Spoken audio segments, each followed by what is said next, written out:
think you're alone in that cabin until the forest stops breathing and something steps out from between the trees, whispering your name. These are 9 true scary cabin horror stories that prove the woods remember everything we leave behind. Tonight, Dreadscribe writes again. Before we begin, don't forget to like and subscribe for more chilling stories. Drop a comment and let me know where you're watching from and what time it is. I love seeing where everyone is tuning in from, and if there's a story you'd like me to cover next, I'd love to hear it too. I came to the mountains for silence, not the hollow kind that lingers in empty rooms, but the ancient hush that lives in pine needles and thin air. The cabin I rented was an old structure perched on the slope like it had grown there, its wood gray from decades of storms. My plan was simple: isolate myself from the noise of the city and finish my research on circadian light rhythms. I thought I was chasing predictable cycles, measurable patterns of light and darkness. I had no idea I was about to meet something that defied them entirely. The first night, I noticed the lantern. It hung from a crooked iron hook on a post outside the cabin, flickering steadily against the wind. It wasn't mine. I hadn't lit it, and the owner hadn't mentioned it. Still, it burned, its glow soft and golden, like a heartbeat pulsing in the dark. I remember staring at it from the window, hypnotized by how alive it seemed. Wind roared through the pines, rain swept across the slope, and yet the light never faltered. That alone should have unsettled me, but curiosity is a scientist's disease, and I told myself there had to be a rational explanation. The next evening, it was there again, steady, unwavering, as though the storm that battered the ridge was nothing but a rumor. I stepped outside, rain stinging my face, and approached it. The closer I got, the stranger it looked. It didn't flicker like a normal flame. It pulsed, rhythmic, deliberate, almost like breath. I reached out, meaning to snuff it out, and froze. The glow wasn't heat. It was cool against my fingers, faintly damp. And when I pushed harder, the lantern collapsed inward, revealing not a wick or oil, but a thin film clinging to the wood. The light was alive. I scraped a bit onto a slide and carried it inside, heart hammering. Under my portable microscope, the truth sharpened into view. Clusters of bioluminescent organisms, densely packed, their glow synchronized like a choir. I'd studied dinoflagellates and luminous fungi before, but this was different. These weren't drifting plankton or scattered spores. They were structured, layered, a living membrane woven into the post itself. It was as though the mountain had grown its own lantern and taught it to breathe. Sleep evaded me that night. Every time I closed my eyes, I saw that rhythmic light pulsing in perfect intervals, like a coded message, like something was listening or worse, speaking. The third night, I decided to test it. I brought a cloth and wiped the glow away. The next morning, it had returned, stronger than before, its heartbeat brighter. I measured its pulse against my own and nearly dropped the watch. They were almost identical. That's when unease began to outweigh curiosity. What if this wasn't just a coincidence of nature? What if it was reacting to me?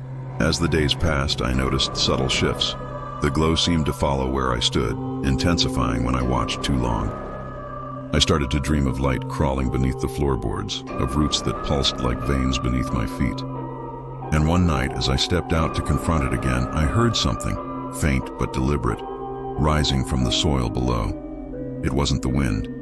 It was a pulse. The sound was subtle at first, more sensation than noise. A low, rhythmic thrum beneath the soil, as if the mountain itself had a heartbeat.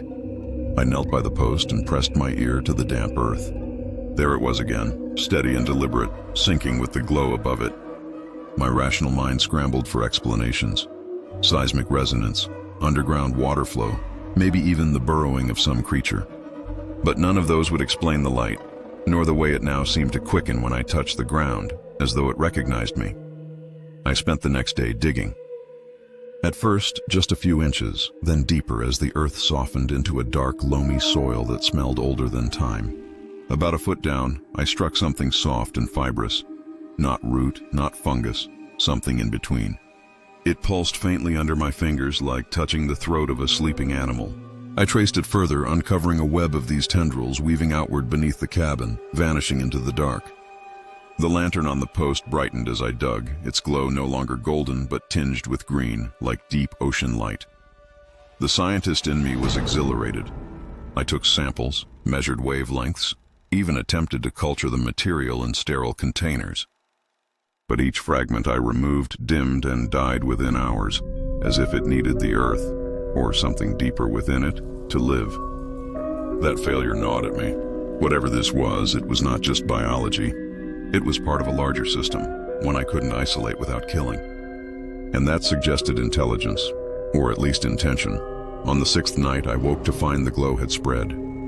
Fine filaments of light traced patterns across the ground around the cabin, curling like veins in a leaf. I followed them into the forest, each step revealing more threads, converging on a low hollow about 50 yards away. And there, half buried in the soil, was something that stole the breath from my lungs. A lattice of living tissue, vast and sprawling, its surface pulsing in unison with the lantern. It wasn't just under my cabin. It was under the whole mountainside. A thought crept into my mind, uninvited but impossible to shake. What if this organism had always been here? Older than the pines, older than the soil itself. A living heartbeat beneath the skin of the earth, surfacing only where the conditions, or the curiosity, were right. The lantern wasn't a message to me. It was a beacon, and I had answered. I returned to the cabin shaken but changed. Every night thereafter, I watched the glow not as a mystery to solve, but as a presence to acknowledge. I began leaving my instruments untouched, listening instead to the rhythm beneath my feet. It wasn't random. It fluctuated with the moon, with the rain, with my own heartbeat when I stood too close. And sometimes, only sometimes, I swore it shifted just after I spoke aloud, as if replying in its own language of light and pulse. I came here seeking silence. Instead, I found a conversation older than words. Whatever lived beneath this mountain wasn't just alive, it was aware. And as I packed my bags to leave weeks later, the lantern flared one final time, brighter than ever, as if to say it knew I had seen it. I walked away with one lingering thought pulsing in my chest, like that glow beneath the earth. Perhaps the truest light isn't the one we create, but the one that has been watching us in the dark. A hush so complete it felt like the world itself had paused to listen. I woke before dawn, the cabin wrapped in a white stillness that seemed untouched by anything living. It was the kind of morning that makes you believe in purity again, each flake a memory settling gently over the land. But that illusion shattered the moment I stepped outside and looked up. Footprints. Bare, enormous footprints stamped across the roof. They stretched from one end of the cabin to the other, spaced too far apart for any human stride, the toes splayed like a hand reaching forward. And strangest of all, there were no tracks leading to the house. No approach from the snow below. No retreat, only those prints perched impossibly above me, as though something had dropped from the sky, walked across, and vanished into the wind. I stood there far longer than I meant to, my breath fogging in the cold, my rational mind scrambling for explanations. Snow shifts, I told myself, ice falls from trees. But these weren't random indentations. They were deliberate, symmetrical, disturbingly precise. And when I climbed onto the roof to examine them more closely, another detail froze me in place. They weren't just footprints. At the edge of the eaves, faint grooves etched the wood, claw marks, long and curved, gouged into the cabin's frame. The forest beyond seemed to lean closer as I stared. The pines, heavy with snow, creaked softly in the wind, and for a moment I had the unsettling sensation of being watched. My pulse thudded against my ribs, loud in the stillness. I knew about pareidolia, the brain's tendency to impose patterns where none exist. But this wasn't a shadow mistaken for a figure or a knot in the wood that resembled an eye. This was a pattern written with weight and intent. I decided to watch. If an animal had climbed the cabin, it would return. If a prankster was behind this, I'd catch them. That night, I left a lantern burning and sat by the window, eyes locked on the snow-coated roofline. Hours passed, the forest whispered. My eyelids grew heavy, and then, just before dawn, I heard it. A sound too faint to be real, too distinct to be ignored. A slow, deliberate creak above me, like weight settling on the beams. I burst outside, heart hammering, but the roof was empty. Nothing stirred among the trees. Yet when I looked up, new prints had appeared, overlapping the old, crossing in different directions, as if something had paced in circles above me while I sat inches below. Still no tracks on the ground. Still no sign of where it had come from or where it had gone. By the third morning, the pattern had changed again. The prints weren't just on the roof anymore. They were on the shed, the wood pile, even the snow-packed path I'd cleared the day before. Always bare, always too large, always appearing from nowhere. And with each new trail, the forest seemed to breathe a little closer, branches shifting not with the wind, but with purpose. What unsettled me most wasn't that the prints appeared. It was that they seemed to know when I was watching. Sleep abandoned me after that. Every groan of the cabin's wood felt deliberate. Every sigh of wind a whisper I wasn't meant to hear. I tried to return to my research, to bury myself in data and rationality, but my focus scattered like snowflakes in a storm. Each morning brought new prints, sometimes more spaced out, sometimes clustered as if whatever made them had crouched low and waited. The claw marks deepened too, and once I found a small splinter of wood curled on the porch, as though something had hooked into the frame and hung there. The silence I'd once cherished now felt like a held breath, and I began to dread the moment it would exhale. On the seventh night, the wind died altogether. No rustle, no groan, just a weighty stillness pressing against the cabin walls. I turned off the lantern and sat in the dark, determined to confront whatever haunted my roof. For hours, nothing happened. And then, a soft thud above me followed by another, heavier, closer. My breath caught. Something was moving directly overhead, slow and deliberate, each step sending a tremor down the beams. I felt the vibrations through my fingertips pressed against the wall, like the faint throb of a distant drum. I wanted to look, but fear pinned me in place. My rational mind screamed for explanations. Maybe a bear, maybe a trick of settling snow. But bare feet, no approach, no departure? My thoughts were a frantic loop until a new sound sliced through them. A scraping, dragging noise along the eaves like claws testing the wood. It circled the cabin once, twice, then stopped above the door. And then silence again, deeper than before. When dawn finally broke, I stepped outside with my heart still hammering. The roof was crisscrossed with fresh prints, some deeper than I'd ever seen, pressed into the snow as though by something impossibly heavy. But what rooted me to the spot was the door frame. 3 deep gouges marked the wood, parallel and clean, each about a foot long. They hadn't been there yesterday. The following days blurred together. Snow fell again, but the prints still returned, even when no new flakes had touched the roof. I swept the surface clean once, desperate for control, and woke the next morning to find them reformed, perfectly aligned as if they had never been disturbed. It was as though the pattern didn't care about snow or weather or reason. It existed independent of them, or perhaps I had simply peeled back the layer that hid it. I started noticing other things too. The forest no longer felt passive. Trees I'd walked past 100 times now seemed to shift slightly when I turned away.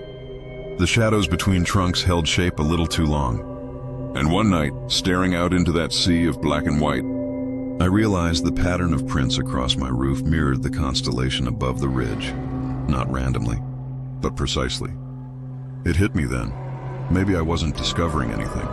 Maybe I was being drawn into something that had always been here, waiting for someone to notice. The footprints weren't a message or a mistake. They were a map, one that didn't lead away from the cabin but circled it, as if marking territory. I left the cabin weeks later, but I still dream of those prints. I see them stretching across rooftops I've never lived under, forming patterns I don't yet understand. And deep down, I know the truth I tried so hard to deny. Some patterns aren't imagined. They're ancient, patient, and they wait, not to be found, but to find us. The first time I heard it, I blamed the wind. Out here in the mountains, the gusts have a language of their own. Low moans through the trees, sudden howls that rattle the window panes. The cabin was old and stubborn, its stovepipe rising crookedly through the roof like a finger pointing toward the clouds. So when a faint whisper drifted down from it one night, I barely looked up from my notebook. I told myself it was air finding a path through rusted metal. But even then, something about the sound felt deliberate, too measured to be chaos. It came again the following evening, just as the fire dwindled and shadows climbed the walls. A soft string of syllables slipped from the pipe, hushed and breathless. I leaned closer, straining to catch a pattern. but the noise scattered like ash the moment I focused. Still, I couldn't shake the impression that it paused between bursts, as though waiting for a reply. My rational side resisted the thought. Air doesn't wait, wind doesn't listen, but curiosity gnawed at me. On the third night, unable to resist, I spoke back. "Hello," I whispered into the mouth of the stove. The cabin held its breath. Then, impossibly, the voice answered. It wasn't a word, not exactly. More like a sound that knew how to shape itself, a low hum bending into syllables I almost recognized. I laughed nervously, convincing myself I was hearing echoes of my own breath. But when I tried again, speaking a little louder this time, the reply came sharper. Numbers, a string of them, precise and clipped, tumbling down the pipe in a cadence too intentional to be random. I scribbled them into my notebook, heart racing. That night I barely slept. My mind spun with possibilities. Pressure changes creating resonant tones, or perhaps air currents converting stray vibrations into structured sound. Science always offered explanations, but they all felt too small for what I'd heard. On the fifth night, the whispers changed again. This time they were words, fragmented and fleeting, but words all the same. And one of them was my name. I froze. I hadn't spoken my name aloud since arriving. There was no one for miles, no neighbors, no hikers, no signals to hijack.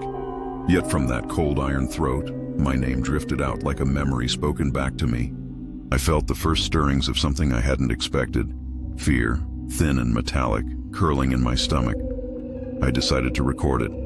If I could capture the sound, I could study its frequency and waveform, pin down its origin.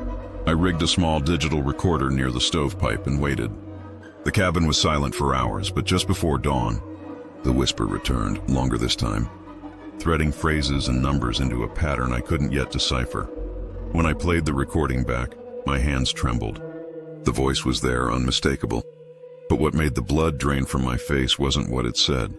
It was how it said it. The words weren't just human. They were spoken in my voice.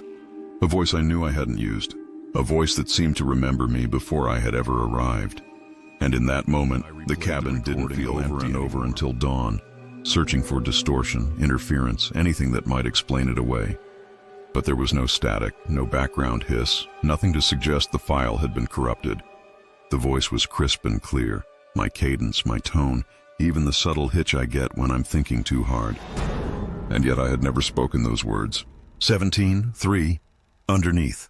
The phrase repeated twice, then dissolved into a string of whispers too faint to parse. It wasn't just sound. It was intent. I told myself it had to be some kind of audio feedback, maybe snippets of my own voice looping from earlier nights. But deep down, I knew I'd never said those numbers. That morning, I combed through my notes, searching for meaning. 17 and 3, coordinates maybe, a date, or something simpler, like the number of steps or boards in the floor. The word underneath gnawed at me. Beneath what? Beneath me? I paced the cabin until dusk, the phrase echoing in my head. Finally, driven by a mix of fear and fascination, I pulled back the worn rug beneath the stove. The wood there was darker, older than the rest, and when I tapped it, the hollow sound of air answered back. A hidden compartment. My pulse quickened as I pried the boards loose. Dust billowed upward like a breath exhaled after years of holding still. And there, nestled in the darkness, was a small metal box. The lid groaned when I opened it. Inside were brittle scraps of paper, old receipts, ration notes, fragments of letters written in a hand I didn't recognize.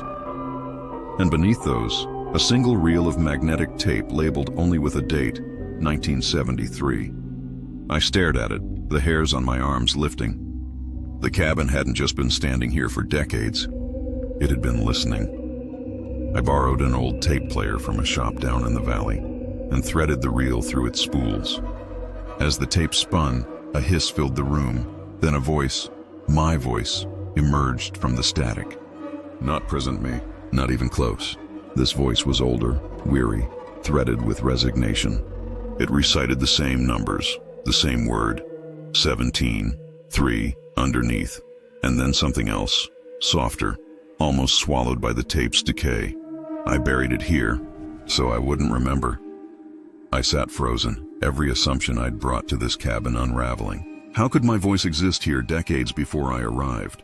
The rational part of me clung to possibilities, coincidence, mimicry. a long-forgotten recording spliced from someone else. But another thought whispered beneath those excuses. Maybe the house wasn't echoing the past. Maybe it was holding it, like tree rings remembering every season they've endured. That night, the stovepipe whispered again. This time I didn't speak. I listened. Between the breaths and broken phrases, I heard more of myself. Fragments of sentences I hadn't yet spoken, memories I hadn't yet lived. It was as if the cabin was replaying not just its past, but mine, written into its bones long before I ever stepped through its door. I came here to escape the noise of the world. Instead, I found a voice older than the wind, a voice that spoke in echoes of what was and what will be. And as I packed my things to leave, one truth pressed down on me with the weight of stone. Some voices don't belong to ghosts. They belong to the places that remember us, even when we've forgotten ourselves. When I first arrived, the cabin felt perfect, quiet, remote, and unremarkable in all the ways I needed. It sat in a clearing ringed by fir and cedar, the kind of place where time seemed to exhale. But there was one detail I couldn't ignore, a single square window on the far wall, positioned so it stared directly across the clearing at another cabin. Its presence unnerved me from the start. The two buildings were aligned like mirrors, facing one another in silent conversation, and that window felt less like a feature and more like an eye that refused to blink. On my second night, I stood at that window, looking out into the clearing. The moon washed everything in silver, and across the distance, the other cabin stared back, its own window gleaming faintly. For a moment, I thought I saw movement inside, a flicker of a shadow pacing near the frame. It was gone before I could focus. I shook it off as a trick of light, the kind of phantom motion your brain invents in stillness. And yet, something in me stayed rooted there, watching, waiting for it to happen again. By the third night, I couldn't resist exploring. Curiosity gnawed at me like a slow, patient animal. I crossed the clearing in the pale morning light and pushed open the door of the second cabin. It was empty. Dust pooled in the corners and the air smelled of abandonment. Where I expected a window on the far wall, I found only a rough wooden frame with no glass. And beyond that frame, nailed crookedly to the opposite wall, was a mirror, tall, cracked, and reflecting the doorway I stood in. The discovery unsettled me more than I admitted. That night I returned to my own cabin and stared again through my window. This time there was no mistaking it, movement. A figure shifting in the dimness across the clearing, pacing slowly back and forth. But what chilled me wasn't the sight of another person. It was the way the figure's gestures matched my own. When I stepped closer, it stepped closer. When I leaned my head, it leaned too, but not in perfect unison. There was a delay, a heartbeat of hesitation, as though my reflection had to think before it obeyed. I spent hours testing it. A raised hand, a turn of the head, a step back, each echoed across the clearing, always lagging by a breath.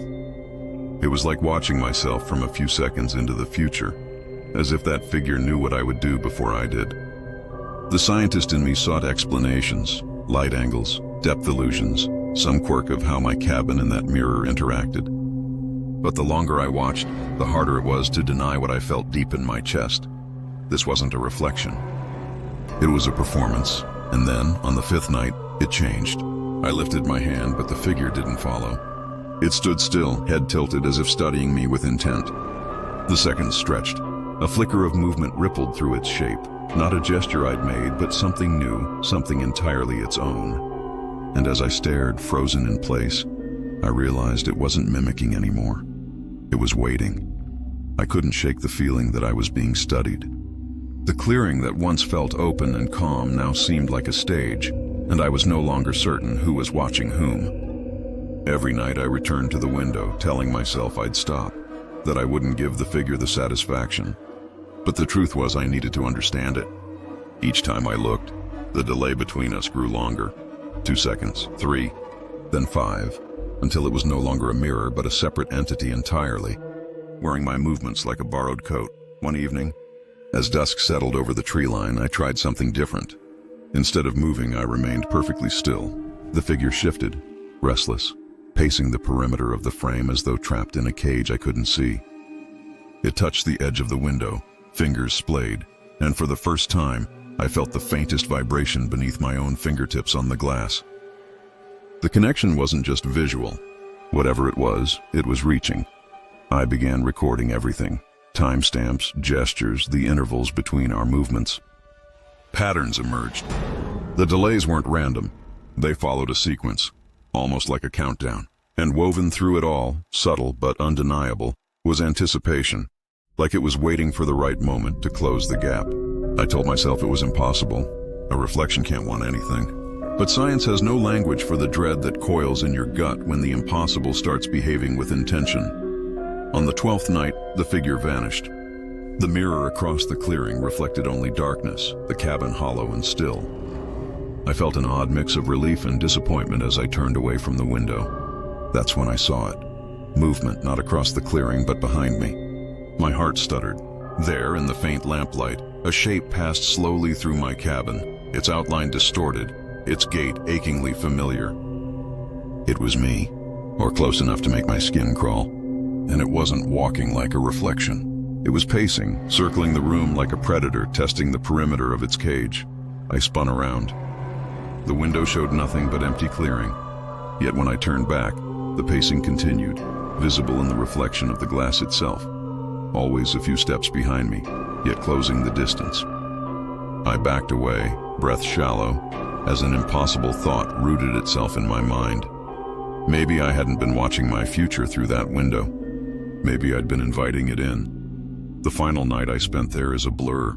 I remember the storm building outside, wind screaming through the trees. I remember boarding up the window, hammering wood over the frame until the cabin was sealed tight.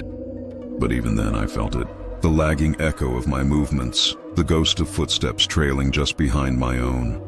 And once in the depth of the night I swore I heard the boards creak outward, as though something was pushing back. I left the cabin the next morning without looking back. Yet sometimes, in moments of stillness, I catch myself hesitating, a fraction of a second too slow to move, as if waiting for something else to go first. And in that heartbeat of delay, I feel it watching through the glass of memory. Some windows don't show us the world outside. They show us the truth we're not ready to face, the parts of ourselves that refuse to stay on. It was a thread of earth carved between moss-slick stones and old cedar roots, the kind of path that feels older than the forest around it. I followed it out of instinct more than curiosity, chasing the hush of running water until the trees opened and the world fell quiet. That's when I saw it, a cabin standing impossibly in the middle of a shallow river.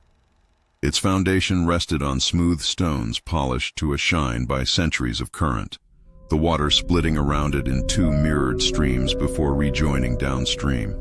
I should have turned back. Cabins don't belong in rivers, but something about the sight held me.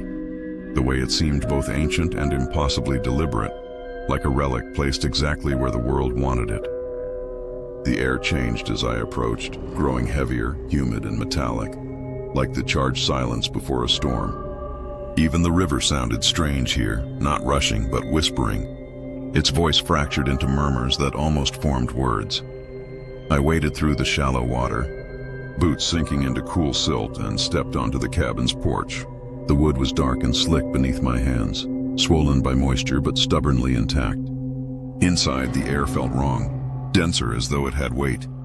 Every breath carried the tang of iron, and the faint drip of water echoed from somewhere deeper within. I spoke aloud without thinking, a small test of the silence. Hello? The word came back to me, not as an echo, but as something stranger. A heartbeat before I spoke, I heard my voice, muffled and warped, rising from beneath the floorboards as if it had traveled through water. Then my actual voice followed, too late to claim ownership. The dissonance prickled at my skin. I tried again with a different word. Again, the watery version arrived first, ghosting upward like a memory. I moved to the nearest window. The river flowed calm and slow around the cabin, sunlight catching on its surface like scattered coins. But my reflection, faint and distorted in the water, wasn't mimicking me. I raised a hand. It stayed still.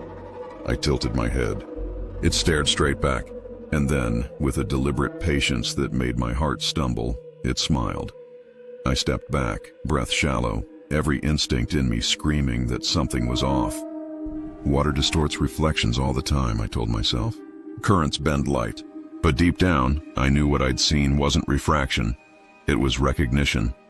The longer I stood there, the louder the river seemed to speak.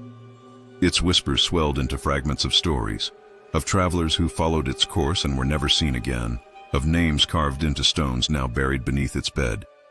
Each word seemed to slide through the cabin walls, seeping into the floorboards and rising with the damp. And beneath it all, a single phrase repeated soft and steady, as if spoken just for me: everything returns. I don't remember deciding to stay longer, but I did. As twilight bled into the water and the forest darkened around me, I realized I no longer knew how long I'd been standing there. The current outside hadn't changed, but somehow everything else had. And then the whispering stopped, replaced by something heavier, a pulse, and it was coming from beneath my feet. The pulse beneath the floorboards throbbed like a living thing, steady and patient, sinking with the beat of my own heart until I couldn't tell where mine ended and it began. I crouched, pressing my palm to the damp wood. It was warm. A cabin built in the middle of a cold river should have been anything but. Yet here it pulsed with life, like I was touching the skin of some submerged creature just beneath the surface. A ripple ran through the planks, subtle but real, and the faint metallic scent in the air deepened until it tasted like blood on my tongue. I stumbled back toward the door, but something made me pause. The whispers had returned, but now they weren't rising from the water. They were inside the walls, circling me like a current I couldn't escape. Words bubbled up in snatches, fragments of voices layered atop one another. Follow it back. It remembers. Everything returns. The same phrase, over and over until it felt less like a warning and more like a law. I fled outside, desperate for clarity. The river looked unchanged, calm and shallow, but my reflection in its surface was still smiling. Only now, its mouth moved, though mine did not. Words formed silently on its lips, syllables I couldn't hear but somehow understood. It beckoned, a tilt of the head and a widening of that unnatural grin. I stepped closer to the bank and the world shifted. The current beneath my feet surged, not past me but around me, swirling in a perfect spiral centered on the cabin. That's when I realized the water wasn't flowing downstream anymore. It was circling, drawing inward, as though the cabin wasn't an obstacle in its path but the thing guiding its course. And in that realization came another colder truth. The cabin hadn't been built in the middle of the river. It was the river, anchored to it, fed by it, moving with it in ways my eyes couldn't track. I don't know how long I stood there, caught in that revelation. Minutes, hours. The forest around me shifted, its shadows stretching in unfamiliar ways, the light bending as if the sun itself had been pulled into the same slow spiral. And then I heard footsteps behind me, soft, deliberate, coming from inside the cabin. I turned, but the doorway was empty. The sound continued anyway, circling me just out of sight. I backed away, stumbling into the shallows. My reflection followed, stepping toward me though I hadn't moved. Then, with agonizing slowness, it raised its hand. And on the inside of the cabin's fogged window, a wet palm print appeared. Another followed. Then another. Too many to count. They pressed outward, desperate or welcoming, I couldn't tell. All I knew was that they weren't mine. The whispers surged once more, louder than ever, until they weren't whispers at all, but a single unified voice rising from water, wood and air. Everything returns. I left the cabin before the sun rose, heart racing, clothes soaked, unsure of how far I'd walked before I found the trail again. But even now, when I stand by rivers or watch rain slide down glass, I hear it, that same pulsing rhythm, patient and endless. The river was never moving past that cabin. The cabin was moving with the river. And maybe, just maybe, it was waiting for me to move with it too. The fog arrived without warning. On the first night, it crept silently from the forest, uncoiling between the trees like smoke from an unseen fire. By midnight, it had formed a perfect wall at the edge of my porch and stopped. It was the strangest thing. Not a tendril crossed onto the wood, not a wisp swirled past the first step. It was as if an invisible barrier marked the boundary between its world and mine. I stood there for an hour, flashlight in hand, watching the mist churn and pulse as though something were breathing beneath it. Eventually, I convinced myself it was just a weather quirk. Temperature gradients, humidity layers, and went to bed. The second night shattered that comfort. Again, the fog rolled in, and again it halted at the exact same line, as though painted there by an unseen hand. But this time it moved.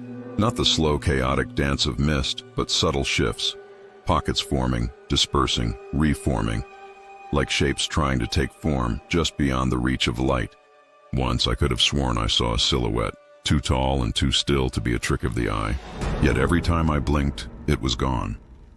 By the third night, fascination had curdled into dread. The fog was waiting for me when darkness fell, as punctual as a guest arriving for dinner.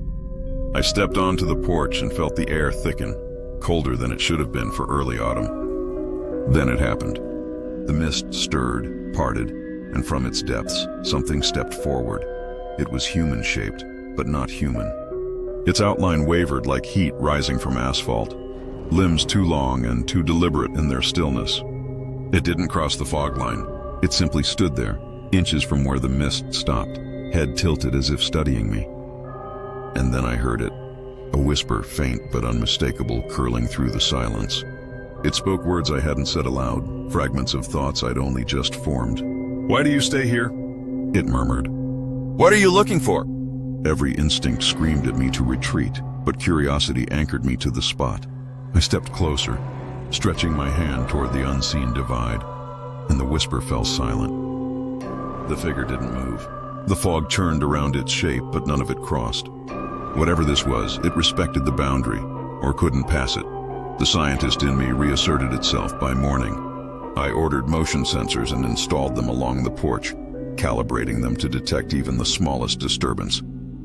If something was truly there, I would capture it. That night, the fog returned on schedule, thicker than before, and the figure stepped forward once more. My sensors stayed silent. I reached for my phone to film, heart thudding, and froze. In the dark window beside me, my reflection stared back, and blinked before I did. My breath caught as the whisper returned, closer this time, as though it were speaking not from the fog, but from inside the glass. And just before midnight, the figure lifted its hand. I didn't move. Not to reach. My hand hovered inches from the window, my breath clouding the glass as I stared at the reflection that wasn't mine. It tilted its head in perfect sync, but the blink had been real, too deliberate to dismiss his imagination. And outside, the fog-bound figure remained still, its raised hand waiting, as if it had all the time in the world.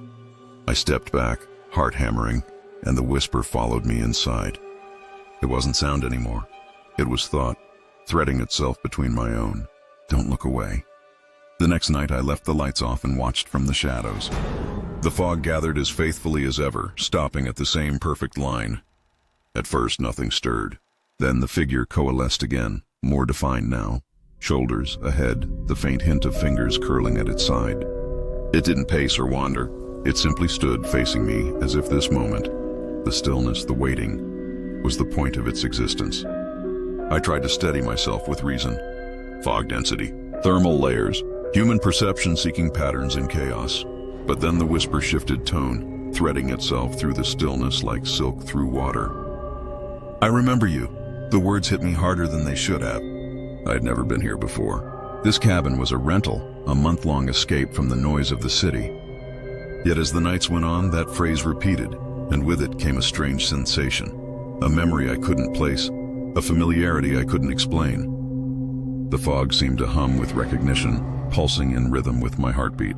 And the figure's shape, it was no longer vague. It was becoming clearer, sharper, until I could almost trace the contours of a face. On the 10th night, I decided I'd had enough. I crossed the porch and approached the fog line, determined to step through it. My motion sensor stayed silent. My camera refused to focus, as if the air itself bent light differently here. And yet as I drew closer, the figure didn't retreat. Instead, it mirrored me, step for step, tilt for tilt, but always from the other side. We stopped just inches apart, separated by nothing but a curtain of mist. Its face hovered just beyond clarity, like a memory half remembered. "Who are you?" I whispered. The answer didn't come from the fog. It came from behind me, from the dark window I'd left unshuttered. My reflection spoke, lips moving before mine, voice rising from glass instead of air. "You!" I stumbled back, but the porch was empty. The figure was gone. The fog dissolved as if nothing had ever been there, and yet the air hummed with something alive, something patient. I packed my things the next morning and left the cabin without looking back. But even as I drove away, I knew it wasn't over. Weeks later, I checked the live feed from one of the motion cameras I'd forgotten to remove. The fog still forms there every night, stopping precisely at the edge of the porch. No motion is ever detected, no figure is ever recorded. But every now and then, the reflection in the cabin window shifts, blinking when nothing else moves. Some boundaries don't need to be crossed to be breached. Some things remember us even when we try to forget them. And somewhere out there in that clearing I left behind, the fog still waits at the line, as if it knows I'll one day return. The cabin shouldn't have existed where it did. Deep in a stretch of woodland untouched by power lines or paved roads, it stood alone, a crooked silhouette beneath a flawless sky. My work was supposed to be simple: track electromagnetic field variations in remote ecosystems, the kind caused by geomagnetic activity or subterranean mineral shifts. But this place refused to follow the rules. The instruments I'd left scattered across the ridge registered spikes so violent they looked like electrical storms, except the skies above were clear and still. I thought it was a glitch, until I stepped inside. The air changed the moment I crossed the threshold. It felt charged, prickling against my skin like static before a lightning strike. My compass spun uselessly in my palm, the needle a frenzied blur. The radio clipped to my belt erupted into chaos. Not white noise, but a cacophony of overlapping voices, as if 100 people were speaking at once through water. They rose and fell in strange cadences, sometimes urgent, sometimes soft, always unintelligible. It was as though the cabin itself was breathing sound. I set up my equipment anyway. Scientific training demands skepticism, even when your gut tells you to run. I placed sensors along the floorboards, tuned recorders to catch the lowest frequencies, even sketched the warped interior. Walls bowed inward slightly, as though the whole structure were leaning toward some invisible point. That night I reviewed my recordings and found something I hadn't expected. Voices, real ones, faint but distinct. Two men arguing about a storm that hadn't yet formed. A woman describing an accident on a road I knew was hours from here. They were snippets, fragments, like pieces of a broadcast from a place I shouldn't have been able to hear. I wrote it off as bleed-through from a distant signal. But the next morning, when I checked the news, everything I'd heard had happened, exactly as the voices described. It became a ritual after that. Each night I'd record, each morning I'd listen, and each time there was something new. Things that hadn't yet come to pass, but inevitably did. I began to think I'd stumbled onto something extraordinary, perhaps a rare atmospheric anomaly bending radio waves through time. It sounded ridiculous, but science is built on the ridiculous made real. On the fifth night, the recording shifted. It wasn't strangers anymore, it was me. I heard myself speaking in tones I didn't remember, talking about events that hadn't happened, or hadn't happened yet. The sound of boots on wood, the clatter of metal hitting the floor, then silence. And after that, my voice again, ragged and trembling, whispering a single sentence that made my stomach twist into ice. I shouldn't have come here. I stared at the recorder long after it stopped playing, a strange cold settling into my bones. Maybe I was intercepting future transmissions. Maybe the cabin was catching echoes from time itself.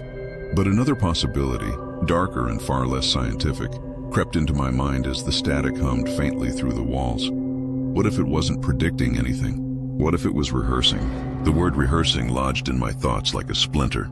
Once it was there, I couldn't ignore it. Every return to the cabin felt heavier, as if the air itself remembered me now. The static clung to the walls and floorboards, a living thing, crawling into my equipment even when it was powered off. My compass still spun uselessly, but now the radio wasn't just a chorus of voices. It was sentences stitched together, conversations that shouldn't exist. And threaded through them, always, was my voice. At first, it repeated the same phrases I'd already heard. Then new ones appeared, describing things I hadn't done yet. He moved closer to the corner. He touched the beam beneath the window. They were ordinary details, but they happened, exactly as the recording said they would, hours or days later. It was as if the cabin were reading a script, one I was doomed to follow whether I wanted to or not. I tried to fight it. I avoided the corner. I refused to touch the beam, yet the longer I resisted, the louder the static grew, rising from a hiss to a roar that vibrated through the floorboards and into my bones. My instruments malfunctioned, their readings spiking into numbers that made no physical sense. My recorder shut off on its own, and when I played it back later, the voices had changed again. They weren't predicting, they were narrating, describing my resistance, my hesitation, my fear. On the 7th night, I set the recorder down and asked a question aloud, my voice shaking. "What are you?"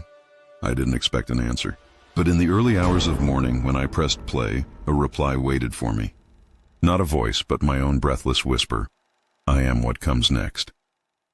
That night, the static wasn't content to stay in the background. It moved. It rolled through the room like invisible weather, brushing against my skin with cold fingers. My hair lifted from the charge. The radio screamed and then fell silent. And in that silence, I heard footsteps, heavy, deliberate, pacing the floorboards behind me. I turned, heart hammering, but the cabin was empty. The footsteps continued anyway. I don't remember collapsing, but I woke on the floor hours later, dawn spilling pale light through the warped windows. My equipment was scattered, my notes shredded as if by unseen hands, and my recorder, the one I'd left running, held a final message. It wasn't a prediction. It wasn't even narration. It was a moment I hadn't lived yet. The sound of a door slamming open, a gasp that was unmistakably mine, and a wet, choking silence that followed. I left the woods that day, abandoning my research and my gear. But curiosity, like static, is hard to silence. Weeks later, I checked the online database where my instruments had uploaded their final data.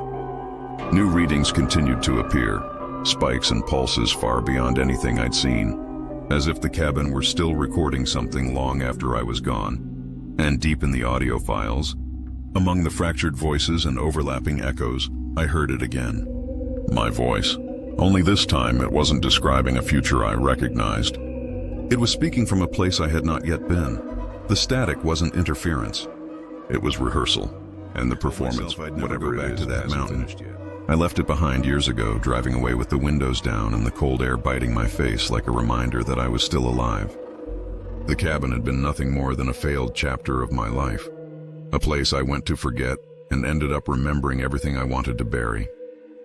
It was supposed to stay there, pinned to that ridge beneath the pines, but lately it's been following me. The first time I saw it was on a late drive home.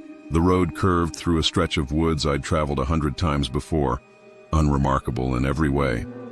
Yet between the trees, for just a second, I saw the shape of it. The sharp roof line, the small square window leaking orange light into the dark. I blinked and it was gone, swallowed by branches and distance. I laughed at myself then, convinced it was nothing but memory playing tricks. But the image clung to me all the way home. A week later, I saw it again. Different highway, different town, same impossible silhouette tucked between the trees. This time I slowed the car and stared as the outline slipped past, too far to reach but close enough that my chest tightened. It wasn't guilt, I knew that. I'd made peace with what happened on that mountain, or at least I thought I had. Still, something in me stirred, a quiet panic like prey sensing a predator it can't see. My therapist called it trauma looping, the mind replaying unfinished stories in familiar shapes. "It's not real," she said gently. "It's you trying to resolve what's unresolved." I wanted to believe her. I needed to. But then my phone's GPS began doing something I couldn't explain. On 3 separate drives, I noticed subtle pings marked on the map. They weren't labeled, but when I tapped them, they pulled up coordinates, each one aligning eerily close to where I'd glimpsed the cabin. I thought it was a glitch until I overlaid them. The points formed a pattern, a jagged arc that stretched across the state. And when I traced it, the line passed through every town I'd ever driven through on nights when I felt closest to breaking. The strangest part came next. One evening, as I stared at the glowing screen, a new coordinate appeared, one I hadn't seen before. My stomach knotted when I cross-referenced it. The location matched a place I'd dreamt of dying. A dream I'd never spoken aloud, never written down. I stopped sleeping after that. Every time I closed my eyes, I saw the cabin waiting at the edge of the tree line, its faint orange glow pulsing like a heartbeat. I woke drenched in sweat, convinced I'd hear footsteps on the driveway. None came. Yet the next morning, another pin appeared. Another place I'd feared. Another memory I thought I'd buried. I told myself I'd stop checking the map, stop feeding the pattern. But deep down, I knew it wasn't me feeding anything. Something was searching, and it was getting closer. The night I decided to follow the coordinates, the sky was the color of ash. I drove with the map open on the passenger seat, the newest pin glowing faintly like an ember. It was in a place I'd never visited before, a patch of forest off an unmarked road, miles from any town. The deeper I went, the less the world felt solid. The trees pressed closer, their branches knitting together overhead, and the hum of the engine seemed swallowed by the silence around me. By the time I reached the final turn, I already knew what I'd find. The road ended abruptly at a clearing. There, just beyond the tree line, stood the cabin. My cabin. The same warped wood, the same small window with its faint orange light. It was impossible. I was hundreds of miles from the mountain where I'd left it behind. Yet here it was, as if it had uprooted itself and followed me across the map. I sat in the car for a long time, staring at that glow. It pulsed gently, not flickering like fire, but steady, rhythmic, almost alive. I should have left. Every rational part of me screamed to turn around and drive until the memory faded again. But curiosity has a gravity of its own. I stepped into the clearing, the ground soft beneath my feet, and approached the door. It was unlocked, just like it had been years ago. The air inside was colder than it should have been, heavy with the scent of pine and something older. Something metallic, like the ghost of rain before a storm. The interior was identical. Same warped floorboards, same stove rusted through with age. Even the small crack in the far wall was in the exact place I remembered. But there was one difference. The walls were covered in markings, coordinates scrawled in charcoal, hundreds of them, looping and crossing over each other until they formed a swirling map. I traced them with my fingertips and realized with a jolt that many of the points were places I'd been in the years since I left. Places where I'd felt most vulnerable, most alone. And then I saw the newest coordinate. It was written larger than the rest, darker, fresher. It matched the exact spot where I now stood. A noise echoed from deeper inside, soft, rhythmic, like footsteps pacing. I froze. The light through the window dimmed, then flared brighter, pulsing faster now, syncing with my heartbeat. My phone vibrated in my pocket. I pulled it out and stared at the screen. A new pin had appeared on the map.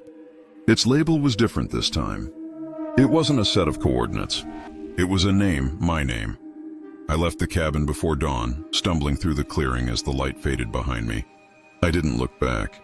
But since that night, I've seen it again and again, always just beyond reach, always watching from between the trees. The coordinates still appear without warning, drawing closer to the places I frequent most. And I've started to wonder if it isn't following me at all. Maybe it never stopped being home. Maybe I'm the one who's been drifting and the cabin is simply trying to show me where I belong. Some homes don't haunt us because we left them. They haunt us because they're still trying to come home. The forest felt older than time itself. Even before I stepped off the trail, I could feel it. The weight of centuries pressing down through the soil. The hush that wasn't silence, but memory.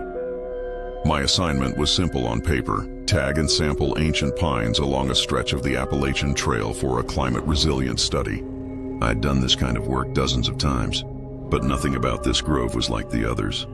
The trees here towered higher, their bark darker, their needles thicker, and when the wind slipped between them, they made a sound that raised the hair on my neck. Not a rustle, but a low, resonant hum. It wasn't the voice of the wind. It was something deeper. The first time I noticed it, I stopped mid-step. The hum was faint but unmistakable, threading through the trunks like breath through a throat. I pressed my ear to one tree, half amused at my own superstition. But there it was again, a vibration, subtle but deliberate, as if the tree itself was alive in a way I didn't understand. I told myself it was resonance, the product of wind, density, and age. Science offered neat explanations, but part of me felt like I'd just been listened to. I set up camp near an abandoned ranger cabin and began collecting core samples. The first few were ordinary: concentric rings, resin veins, the usual markers of age. But on the fourth tree, my drill hit something that wasn't wood. There was a dull click, followed by resistance. When I extracted the sample, I stared in disbelief. Embedded deep within the growth ring was a small, pale shard. It wasn't rock. It wasn't bark. It was bone. I repeated the process on 3 more trees. Each time I found more fragments.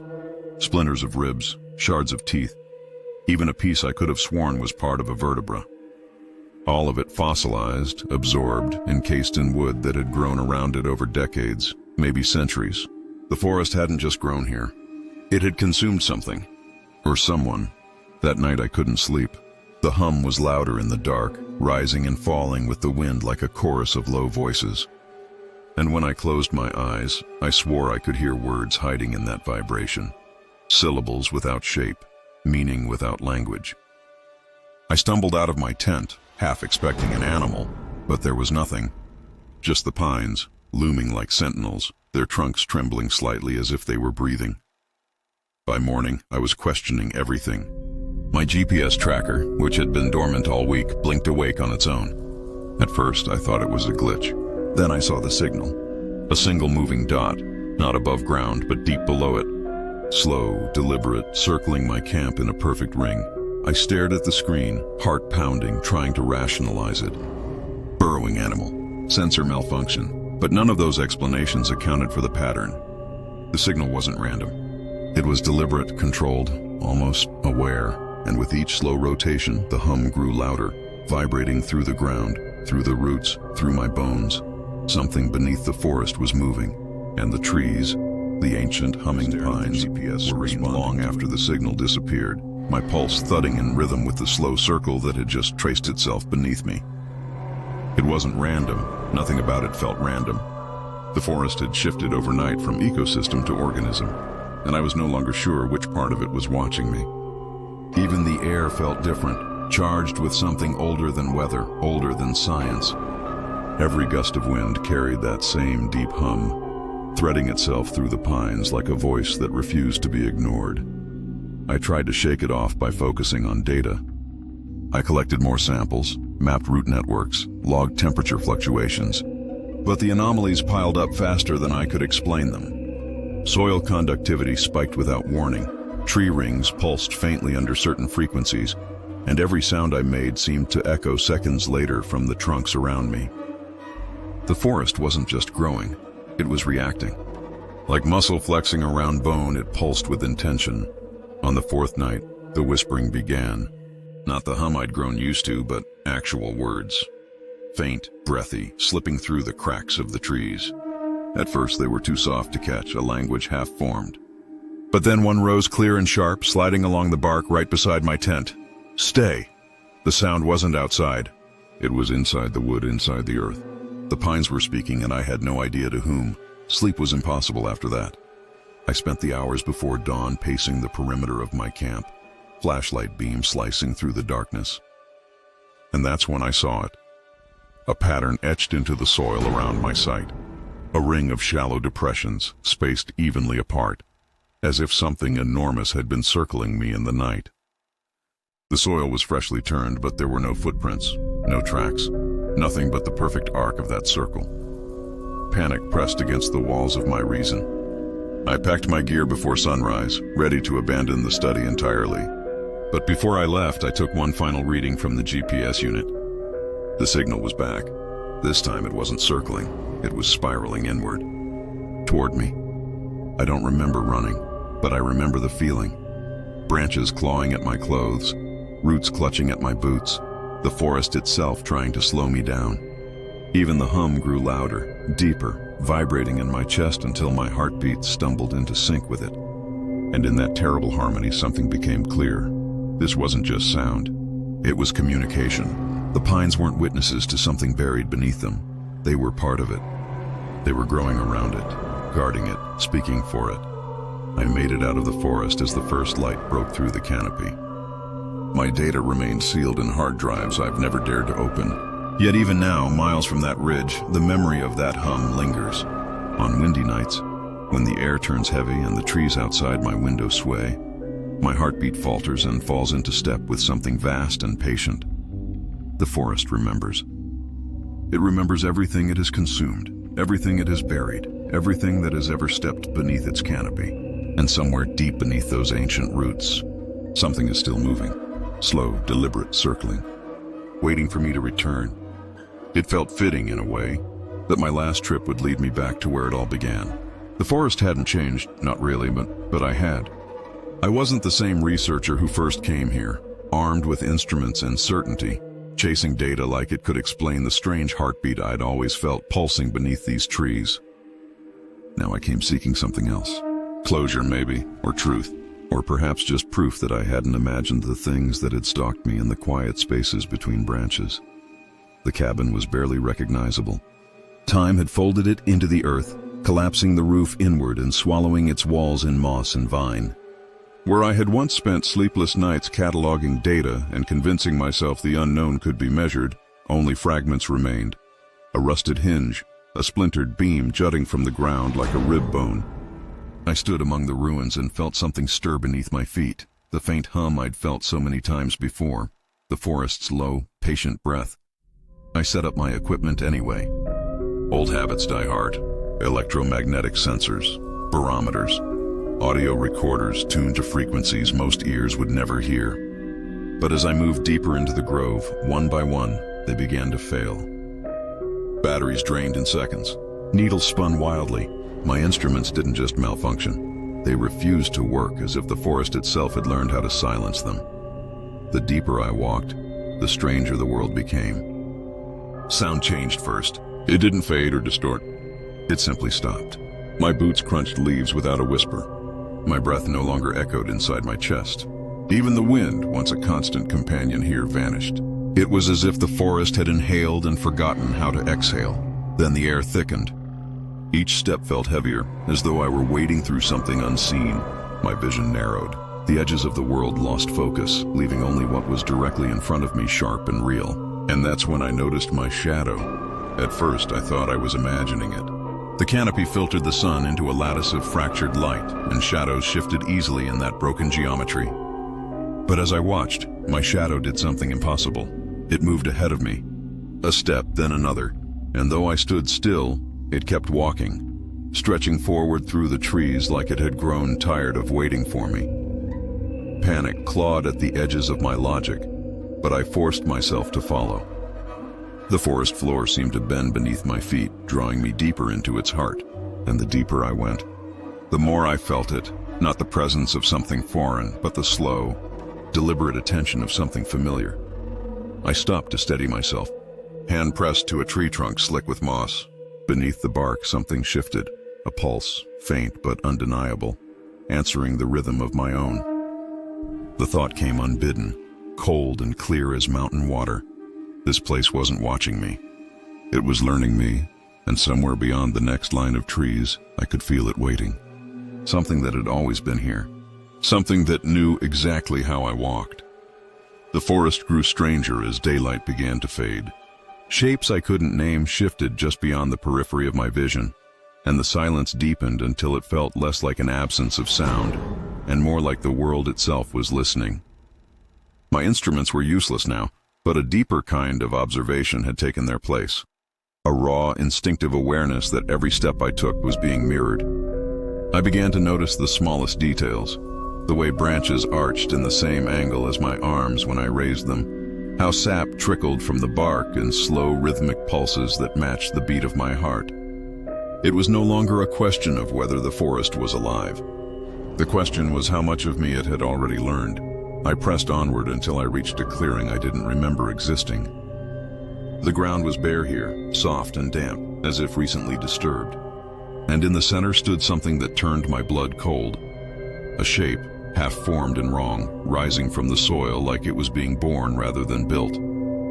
It wasn't quite human, not yet, but its proportions were unmistakable. Shoulders, a spine, even the hint of a face pressing outward beneath a translucent film of earth and root. I should have run. But curiosity and that terrible, treacherous part of me rooted me to the spot. As I stepped closer, the ground quivered under my boots and the figure twitched. Not away from me, but toward me. Its movements were clumsy at first, like a newborn fawn, but then they became deliberate, eerily familiar. It lifted an arm in the same hesitant arc I had made moments earlier. It tilted its head with my same slight lean, and when I exhaled, so did it. Realization struck like ice in my chest. This wasn't imitation for imitation's sake. This was rehearsal. I stumbled back and the figure mirrored me perfectly, even the panic in its eyes, which now glinted with a light I knew too well. It stepped forward and I stepped back. It stopped, and so did I. And then, as the last light bled from the sky, it moved first. Not to mimic, not to follow, but to lead. It walked toward me with quiet confidence, and though every instinct screamed to flee, I couldn't. My legs felt heavy, bound by something deeper than fear. When it finally stopped, just a breath away, I saw its face clearly. It wasn't half-formed anymore. It wasn't vague or monstrous. It was mine. I don't remember leaving the forest. One moment I was standing before that perfect reflection of myself, and the next I was stumbling onto the trailhead, the night sky yawning open above me. My equipment was gone, my notes scattered, and my memory fractured into jagged flashes. Yet even now, days and weeks later, I feel something following me.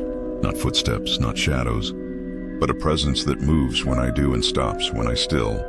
Sometimes, in windows or dark pools of water, I catch glimpses of it.